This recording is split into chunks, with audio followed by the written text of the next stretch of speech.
A symbolic moment, the Kurdish flag raised in victory when the Iraqi town of Sinjar was retaken from the Islamic State just hours before the Paris attacks. A strategic victory which even led President Obama to state that the group had been contained. I don't think they're gaining strength, and we have contained them.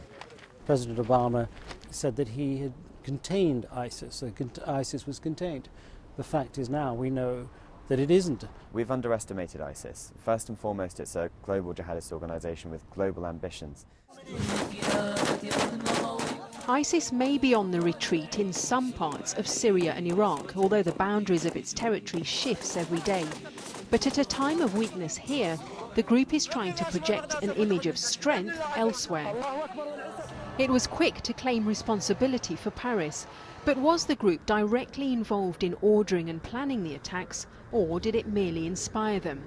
And does this represent a change in tactics for ISIS?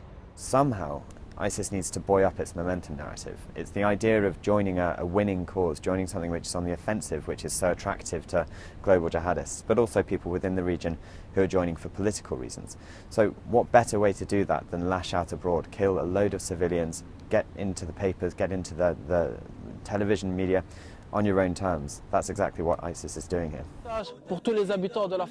ISIS propaganda portrays its fight as one against the West and its values, but the group hasn't just attacked Westerners. This is the aftermath of a devastating double suicide bomb in Beirut on Thursday. Although some attacks haven't received the attention of others, its terror has unfolded far beyond Syria and Iraq. In October, suicide bombers targeted Ankara, killing 102 people.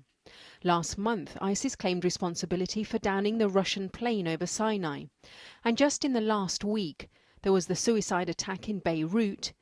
And on the same day as the Paris attacks, an ISIS militant blew himself up in Baghdad, killing at least 18 people.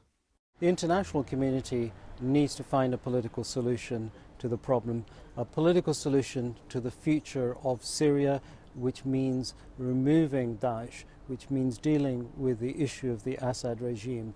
The Paris attacks came on the same day that the coalition announced jihadi John had likely been killed by an American drone.